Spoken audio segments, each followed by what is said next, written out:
మంచిది. అలాగే పుష్కర స్నానానికి కుంభమేళ స్నానానికి ఏమైనా డిఫరెన్స్ ఉంటుందా? పుష్కర స్నానం అనేది మనకి ప్రతి సంవత్సరము ఒక నదికి వచ్చే పుష్కరం.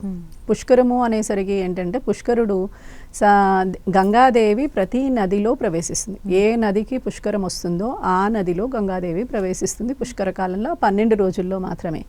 ఆఖరి 12 రోజులు మళ్ళీ వెళ్ళిపోయేటప్పుడు. అయితే దీన్ని ఏ విధంగా మనం లెక్కిస్తాము అంటే గనక గురువు ప్రతి రాశిలో మారేటప్పుడు ఒక నదికి పుష్కరం. అలాగా గురువు మారిన కాలాన్ని ఆయన ఇప్పుడు ఇవాళ రోజున మారాడు అనుకుందాం. ఇవాళ నుంచి 12 రోజులు పుష్కరం ఆ నదికి. ఇది గోదావరి అనుకుందాం. గోదావరికి 12 రోజులు పుష్కర కాలం అన్నమాట. తర్వాత ఇది గోదావరికి మళ్ళీ 12 సంవత్సరాల తర్వాతే పుష్కరం వస్తుంది. ద్వాదశ రాశుల్లో గురువు సంచరించే కాలమానాన్ని బట్టే ఈ పుష్కరాన్ని నిర్ణయించడం జరుగుతుంది. ఇక్కడ పుష్కరుణ్ణి పూజ చేసి ఇక్కడ కూడా పితృదేవతలకి తర్పణాలు వదలడం. మీరు ఎప్పుడైనా గుర్తుపెట్టుకోండి, నదీ స్నానము, సముద్ర స్నానము, త్రివేణి సంగమ స్నానము, లేకపోతే ఏదైనా సంగమ స్థానాలలో స్నానం చేస్తే మొట్టమొదలుగా పితృదేవతలకి అర్ఘ్యపాద్యాదులు ఇస్తారు. తర్వాత సూర్యనారాయణుడికి అర్ఘ్యపాద్యాలు ఇస్తారు. ఆ తర్వాత కులదేవతకి అర్ఘ్యపాద్యాలు ఇస్తారు. ఆ తర్వాతే వన గోత్రము పేరు ఇవన్నీ చెప్పుకుని పలానా వ్యక్తి వచ్చాం మేము అని చెప్తాం. మనం ఇంట్లో కూడా స్నానం చేసేటప్పుడు ఒక బకెట్లో నీళ్లు పట్టుకుంటే అందులో సర్వ తీర్థాలని ఆహ్వానం చేస్తాం. గంగై చెమనై చెవ గోదావరి సరస్వతి నర్మదే సింధు కావేరి జలస్మిన్ సన్నిధిం కురు అని చెప్పి దాంట్లో వేలు పెట్టి ఇలా అనుకొని ఇన్ని నదుల యొక్క నీటిని నేను ఇవాళ స్నానం చేస్తున్నాను అని, అంటే ఇవన్నిట్లలో మునిగాము అని చెప్పుకుంటున్నాం మనం. అందుకని ఈ తేడా ఎప్పుడు ఉంటుంది మనకి. అలాగే అన్ని కుంభమేళాలకు వెళ్ళే పరిస్థితి చాలా మందికి ఉండదు. ఏదైనా ఒక దానికి వెళ్ళాలి అనుకుంటే ఈసారి వెళ్ళే ప్రయాగ కుంభమేళ ఏదైతే ఉందో దాని విశిష్టత అంటే దాని ద్వారా వచ్చేది ఏంటి? అందరూ అన్ని కుంభమేళాలకు వెళ్ళలేరు కదా. ప్రయాగది వచ్చేసరికి పూర్ణ కుంభమేళ కాబట్టి దీనికి వెళ్ళగలిగితే చాలా విశేషం అమ్మ.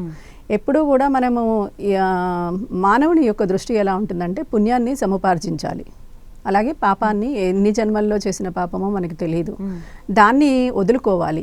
ఆ పాపము మనల్ని రోగ రూపంలో కష్టాల రూపంలో వివిధ రకాలుగా మనల్ని వేధిస్తూ ఉంటుంది. అయితే ఇలాంటివన్నీ వదిలించుకోవడానికి ఈ మనిషి తాపత్రయపడుతూ ఉంటాడు రకరకాలుగా. ఈ తాపత్రయానికి సంబంధించి మనము ఏ పుష్కరం వచ్చినా, నదీ స్నానమైనా, దేవాలయాల దర్శనమైనా, పుణ్యతీర్థాల దర్శనమైనా, లేకపోతే మనం వీలైతే హిమాలయస్కైనా వెళ్ళిపోతాం. తపస్సు చేయమన్నా చేసేస్తాం, జపం చేయమన్నా చేస్తాం, పూజ చేయమన్నా చేస్తాం. ఎందుకు అని అంటే కనుక మనం పడే కష్టం మనకి ఎన్నో సుఖాలు వచ్చి ఉంటాయి, అవి ఏవి మనకు గుర్తుండవు. కానీ మనం పడ్డ కష్టం మాత్రం మీరు ఎప్పుడు అడిగినా గుర్తుపెట్టుకుంటారు. ఎప్పుడు అడిగినా ఒకరోజు ఏడ్చామంటే ఆ రోజు బాగా గుర్తుంటుంది. నువ్వు తిట్టావు కాబట్టి ఏడ్చాను, వాడు అన్ని రోజులు బాగా మాట్లాడింది మాత్రం గుర్తుండదు. ఆ ఒక్కరోజు మనకి బాగా గుర్తుండిపోతుంది. అందుకని మనిషి ఏం చేస్తాడు, ఎప్పుడూ అన్యోన్యమైన జీవితాన్ని భార్యాభర్తలు కావచ్చు, కుటుంబ సభ్యుల మధ్య కావచ్చు, బంధుమిత్రుల్లో కావచ్చు, ఇలా ఎవరి దగ్గరైనా కానీ అన్యోన్యమైన జీవితాన్ని సాధించుకోవడానికి, సుఖమయమైన జీవితాన్ని సాధించుకోవడానికి ఇవాళ రోజు వచ్చేసరికి మనకి ఏంటి లగ్జరియస్ జీవితాన్ని కదా. ఇవాళకి వచ్చేసరికి మనకి సుఖమయం దాటిపోయాం మనం, ఇంకో లెవెల్ పెరిగేసాం. కాబట్టి మనకి ఇక్కడ వచ్చేసరికి లగ్జరియస్.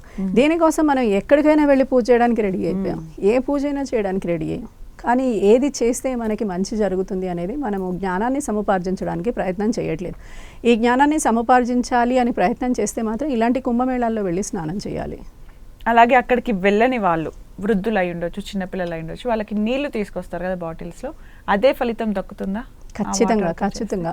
అసలు నీళ్లు మీ ఇంటికి రాకపోయినా, నేను చెప్పా కదండి ఇందాక, మీరు గంగని యమునని మీ బకెట్లోనే ఆహ్వానం చేసుకుని స్నానం చేయొచ్చు అని.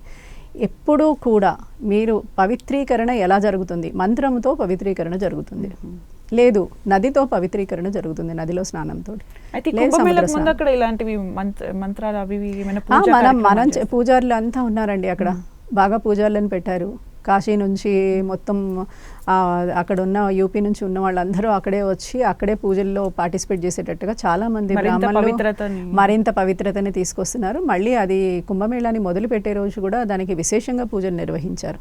రకరకాల సిద్ధులు, సాధువులు, మళ్ళీ శంకరాచార్య మఠం వాళ్ళు వీళ్ళందరూ వచ్చి అక్కడ చాలా పూజలు నిర్వహించి శివుణ్ణి ఆహ్వానం చేశారు, గంగని ఆహ్వానం చేశారు, విష్ణువుని ఆహ్వానం చేశారు, సరస్వతిని ఆహ్వానం చేశారు, అలాగే యమునను కూడా ఆహ్వానం చేశారు.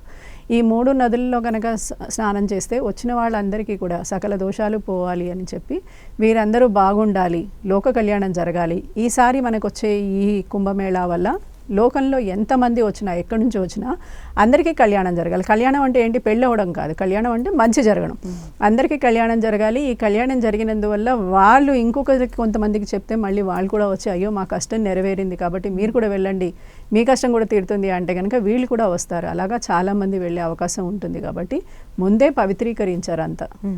ఇప్పుడు ప్రయాగ్లో